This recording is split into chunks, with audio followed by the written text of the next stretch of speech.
bersama saya Asfira Rahmat dalam video pembelajaran Prodi Ilmu Komunikasi. Nah, kali ini kita akan membahas mengenai bauran pemasaran atau yang biasa dikenal sebagai marketing mix. Bauran pemasaran sendiri atau marketing mix itu menjadi bagian terpenting dari strategi pemasaran yang merupakan kerangka untuk mengelola pemasaran dan menggabungkannya dalam konteks bisnis. Dan dalam komunikasi pemasaran sendiri ada bagian, pada dasarnya itu ada bagian yang namanya bauran pemasaran atau marketing mix. Bauran pemasaran atau marketing mix ini pada umumnya didefinisikan sebagai 4P pemasaran. Yang pertama adalah produk, yang kedua adalah price, yang ketiga adalah place, yang keempat adalah promotion. Nah, itu dikenal sebagai 4P pemasaran. Nah, tadi kita berbicara mengenai 4P pemasaran ya.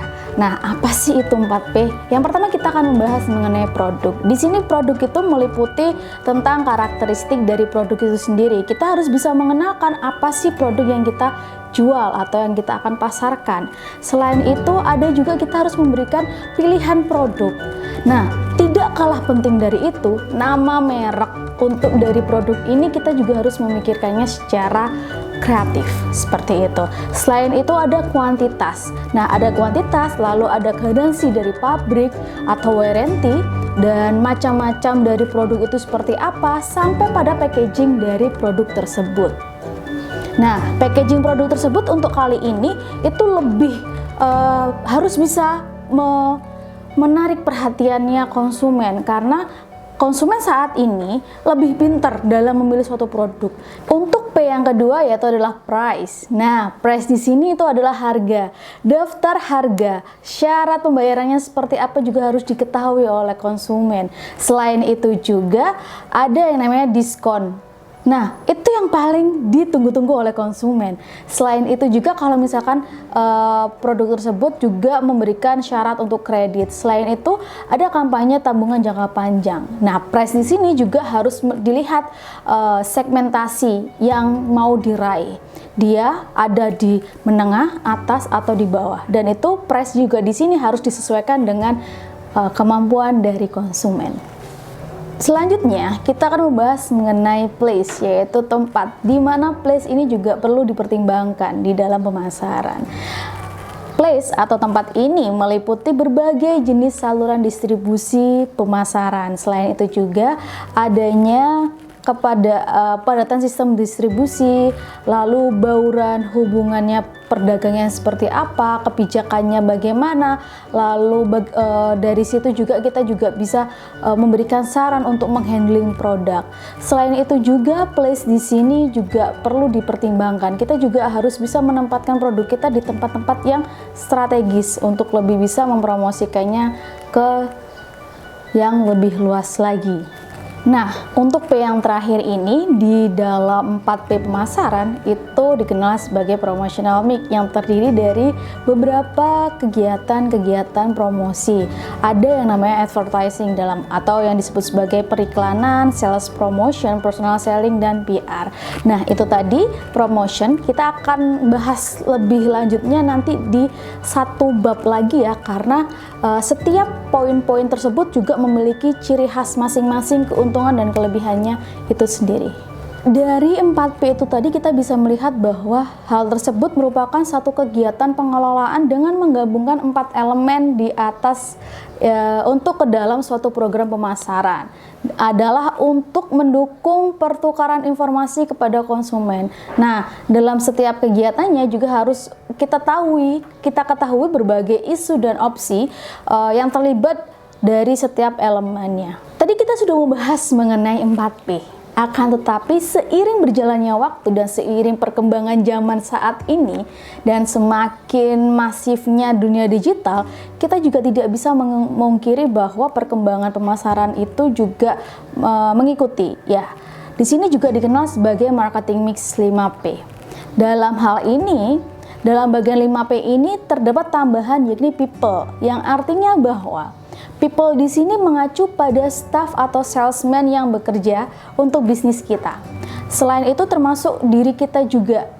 Saat kita menyediakan customer service yang unggul, kita telah Tadi kita sudah membahas mengenai 4P dalam pemasaran. Akan tetapi, seiring berjalannya waktu dan perkembangan dunia digital saat ini, perkembangan 4P itu sudah menjadi 5P, 7P, bahkan sampai 12P.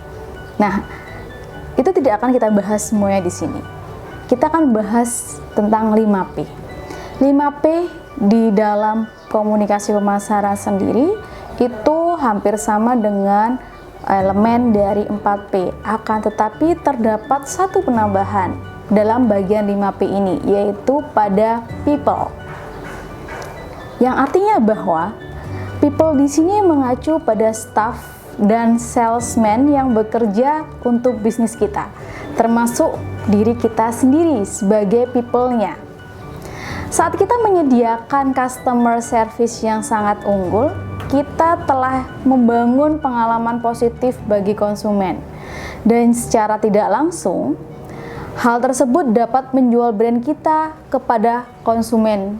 Sebagai balasannya, konsumen yang ada akan menyebarluaskan pelayanan yang telah kita berikan kepada konsumen yang lain dan menjalankan program referral kita dalam bentuk testimoni. Nah, people sendiri dalam suatu kegiatan komunikasi pemasaran juga menjadi hal yang penting, karena itu tadi, kita harus bisa memberikan customer service yang unggul, dan itu akan bisa memberikan dampak yang positif juga karena akan disebarluaskan oleh customer kita. Nah, kita beranjak ke poin 7P dalam marketing mix. Dalam marketing mix 7P ini, kita bisa melihat bahwa ada penambahan selain people, ya, yaitu adalah physical evidence dan proses. Tadi kita sudah membahas mengenai people, yang mana salah satu mengacu pada staff, salesman, dan diri kita sendiri sebagai salah satu bentuk dari people itu sendiri. Nah, apa sih yang dikatakan sebagai proses? Nah, proses di sini adalah suatu layanan, jasa ataupun kualitas dari produk kita sangat bergantung pada proses penyampaian jasanya sampai pada konsumen. Kita harus bisa tahu bahwa penggerak perusahaan jasa adalah karyawan itu sendiri. Jadi tidak bisa dilepaskan nih dari people. Maka untuk menjamin mutu layanannya, seluruh operasional perusahaan harus dijalankan sesuai dengan sistem dan prosedur yang sudah terstandarisasi sesuai dengan produk yang kita jual. Jadi kita nggak bisa tuh menjual produk tanpa harus mengetahui bagaimana standar dari produk kita itu sendiri. Yang mana standar itu juga harus diimbangi dengan karyawan yang berkompetensi, berkomitmen, loyal terhadap perusahaan tempat bekerjanya. Nah, itu tadi proses. Nah, P selanjutnya yaitu adalah physical evidence. Nah, physical evidence sendiri itu adalah merupakan suatu bangunan yang menjadi bagian dari bukti fisik karakteristik yang menjadi persyaratan untuk menambah nilai bagi konsumen dalam perusahaan jasa yang memiliki karakter. Nah, perhatian terhadap interior, perlengkapan bangunan, termasuk juga lighting system dan tata ruang yang lapang menjadi perhatian penting dan mendapatkan pengaruh dari mood pengunjung atau konsumen. Dan juga harus dapat menciptakan ambience atau suasana dengan memperhatikan ambience sehingga memberikan pengalaman pada pengunjung. Dan juga dapat memberikan nilai tambah bagi pengunjung, khususnya menjadi syarat utama pada perusahaan jasa dengan kelas market yang khusus. Nah, bisa dikatakan bahwa physical evidence di sini itu lebih pada ke bentuk dari tempat usaha gitu.